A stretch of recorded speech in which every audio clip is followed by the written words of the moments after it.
মেয়েটা শার্কের হাত থেকে বাঁচার জন্য সাঁতরে লাইফবোটের কাছে যাচ্ছিল এবং তার পিছনে শার্কটা ছিল। সে যখনই লাইফবোটের উপরে উঠতে যাবে ঠিক তখনই লাইফবোটের পুরাতন রডটা ভেঙে আবার পানিতে পড়ে যায় এবং শার্কটা তাকে অ্যাটাক করতে করতেই সে আবার উঠে পড়ে।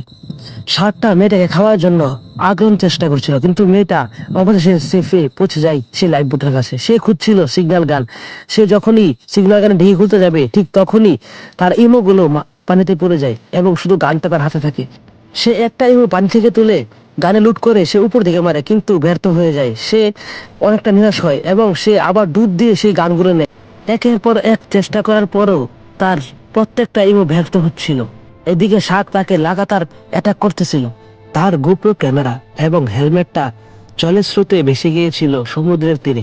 একটি ছেলে পায় এবং সে ভিডিওটা দেখে তাড়াহুড়ো করে একজন লোককে ডাকতে যায়। আমরা তখনও দেখতে পেরেছি মেয়েটার পায়ে সমস্যা এবং শার্কটা তাকে লাগাতার অ্যাটাক করতেছে। তার হাতে থাকা সিগন্যাল গুলিটা দিয়ে সে মারতে চায়, কিন্তু তার প্রথম গুলি মিস হলো এবং শার্ক তাকে আক্রমণ করে। সে ভেবেচিন্তে সুন্দর করে এম করে নিখুঁতভাবে আরেকটি গুলি করে এবং সেটা সফল হয়। শার্কটার পুরো শরীর জ্বলে যায়। শার্কটা ক্ষিপ্ত হয়ে আবারও তাকে অ্যাটাক করতে আসে এবং সেই অ্যাটাকটা ছিল আরো গুরুতর। লাইট বুটটা উল্টো করে দেয় এবং মেয়েটা জলে পড়ে যায়। শার্কটা আবার অ্যাটাক করে দেয়, কিন্তু সেই অ্যাটাকে লাইট বুটের মাথাটা ভেঙে যায় এবং লাইট বুটটা যেই শিকল দিয়ে বাঁধা ছিল সেই শিকলটাও আস্তে আস্তে নড়বড় হয়ে পড়ে এবং এক পর্যায়ে শিকলটাও সেখান থেকে ছুটে মেয়েটাকে নিয়ে তলিয়ে যায় পানির নিচে। শার্কটাও তার পিছনে পিছনে যায় এবং আমরা দেখতে পারি মেয়েটা অজ্ঞান হয়ে যায় এবং ছেলেটা একজন লোককে ডাকে।